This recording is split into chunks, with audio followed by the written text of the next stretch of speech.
So hello everyone and welcome back to my channel. Now this week we've got something a little bit different. This is a 1990s Futaba Attack SR. It's a 2-channel 27 MHz radio controlled transmitter. And as you can see, it's rather yellowed. Now I need this for a future project. So what we're going to do this week is we're going to restore this to its former glory. What you can see is if I take the battery cover off, see the former cover there, colour there, it really has quite yellowed, and also the battery terminals are covered in corrosion. So we'll try and restore those back to their original condition. So let's start off by taking the rear cover off.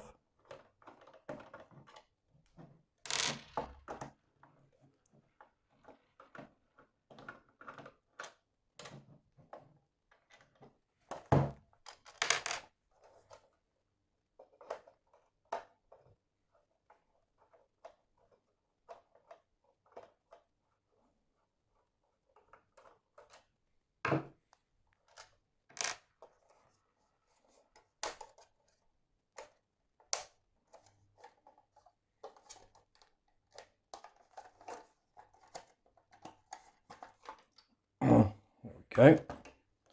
Again, you can see how clean white it is on the inside. Right, so let's remove these contacts now.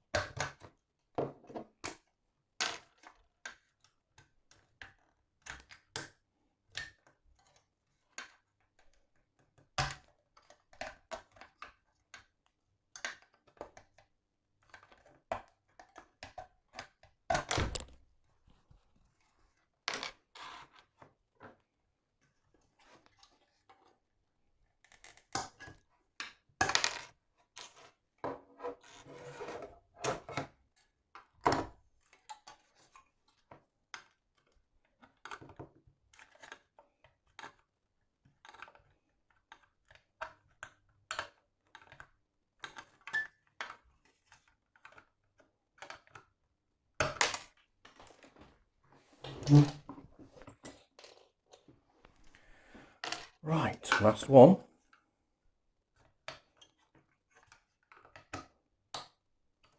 Dear.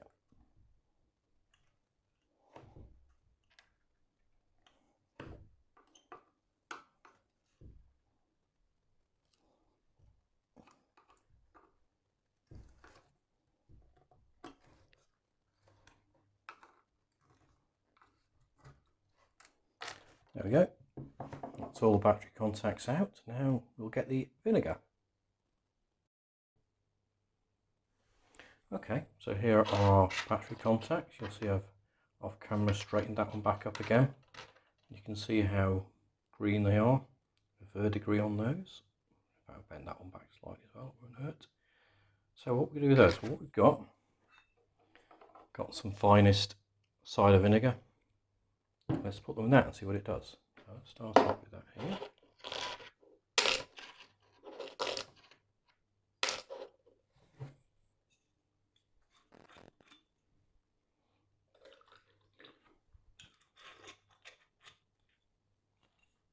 There we go, and straight away it's fizzing like crazy.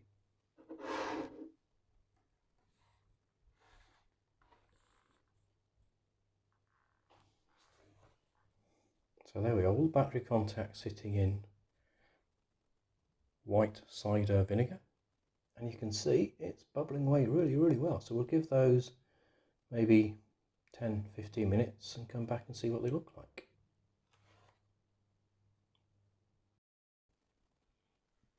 Okay, so the battery contacts have been sitting in nice clean vinegar for another hour.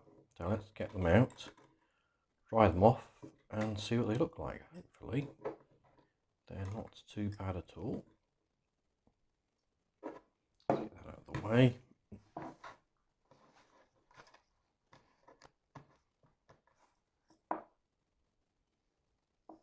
There we are. Looks quite nice. Most of the corrosion and green verdigris come off. A little bit there that isn't plated, but that should be okay. You can see the copper there. Same with that one. That's much cleaner than it was. That really was quite bad. That's, again, plating's come off, but you've got copper there. That should be fine. Oops. Again with that one. Plating's come off the back, but again, you can just see the copper through there, so it's absolutely fine. Yeah, they look really good. Quite happy with that, actually. I think they'll now work perfectly. Look at that. That's so well.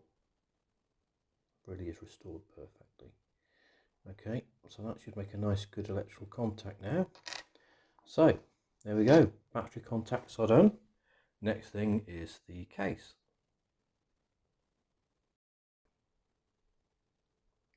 So here's the rear case. You can see from the inside the battery compartment how yellow the case has gone. Have a look around there. See, nice and white inside the battery compartment, really yellowed around here. Again, inside is absolutely perfect.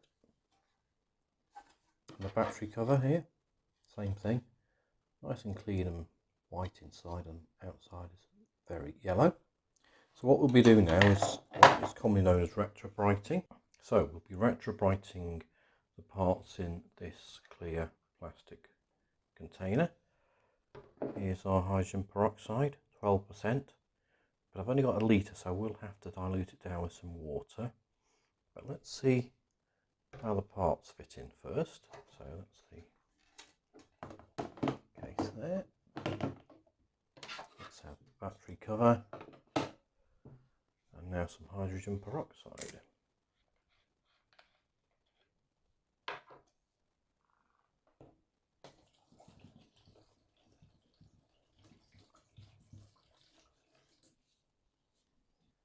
Got about half a litre of 12% in there. It's not really anywhere near enough, so let's add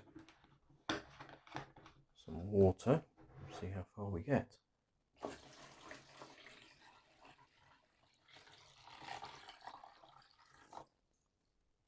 Let's get some more water. Okay, so a little more water. Let's just top it up until it's just covering all components.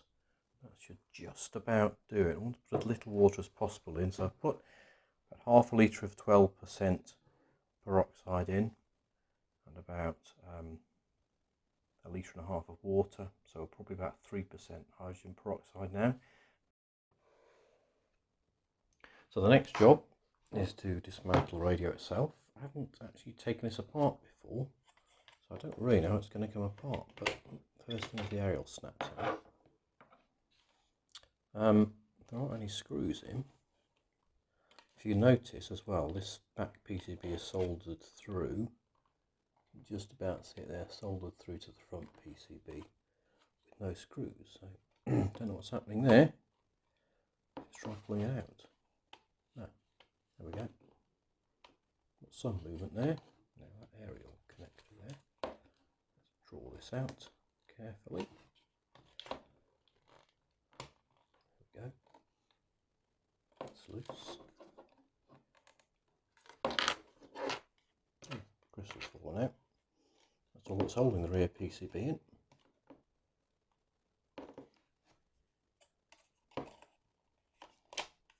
Right, that's snapped out. So if you look at the front, you can see the battery gauge, the reversing switches, and the power switch have all come out now. So they're all just attached to these PCBs, which is joined together here.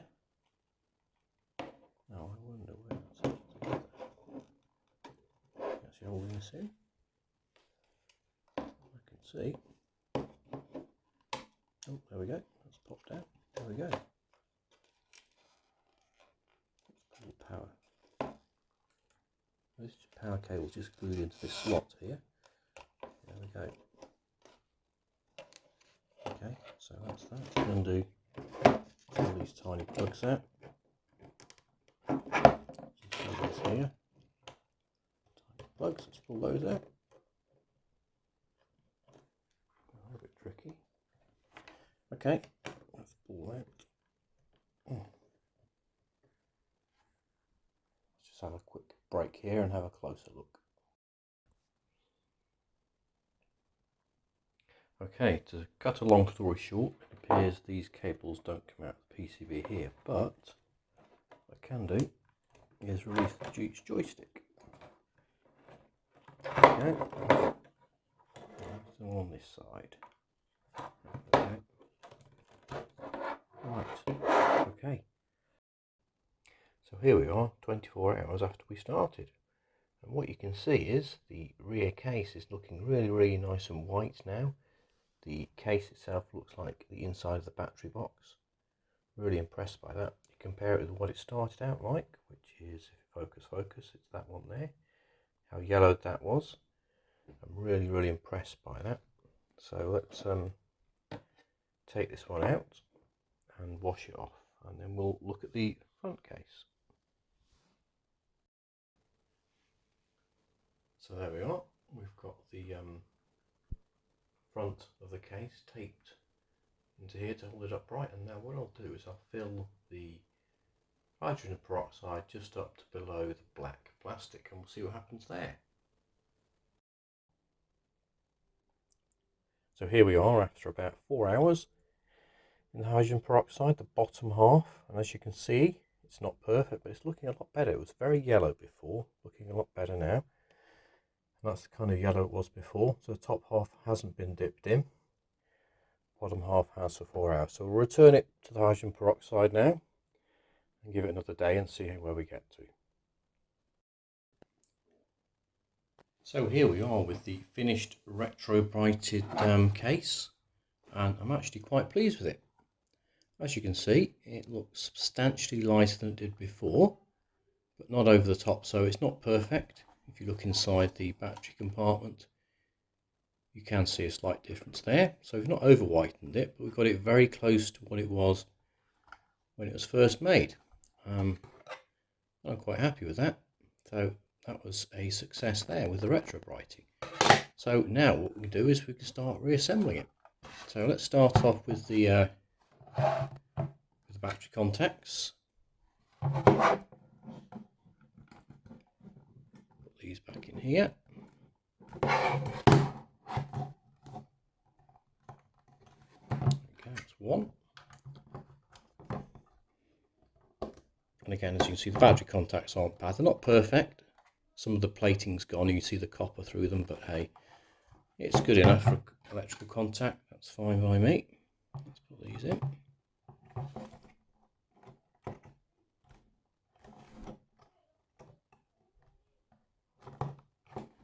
I wonder which way that, actually that goes the other way, that goes in there. There we go, I found that one. Oops.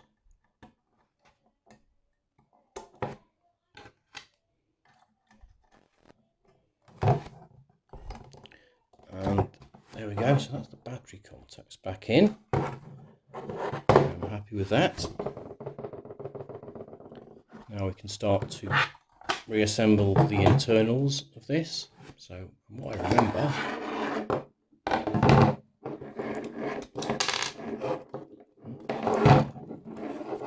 take the crystal out. Where's over here? So I'm assuming then this one goes in here. It's left and right. Trims at the bottom, so that'll go there. Fit in there like that. Slot that one in there. Goes in there, and this is the forwards and backwards. Okay, let's move the PCB out of the way. That should slot just in. Yeah, that slots just in there. Again, it should clip in. There we go.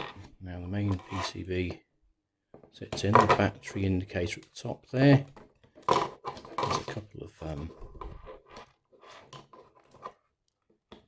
tabs up there. Let's try and locate those. Like this seems to have dropped in. I'm getting closer. So that's all clipped in. And this here just sits on the edges there and is held on by the back. There, okay. So the next thing to do is get the soldering iron, because we have to solder the wires back onto the battery connector. So let's get the soldering iron set up.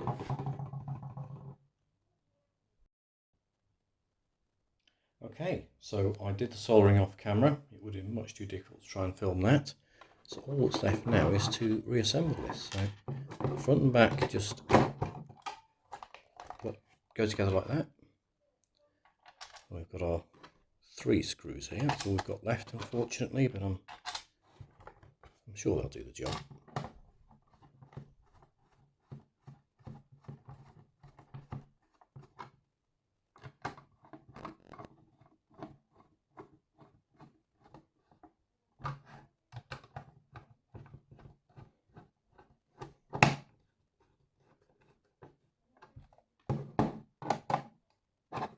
So 3 screws all done there. Let's put the battery cover on, like that, antenna in the top.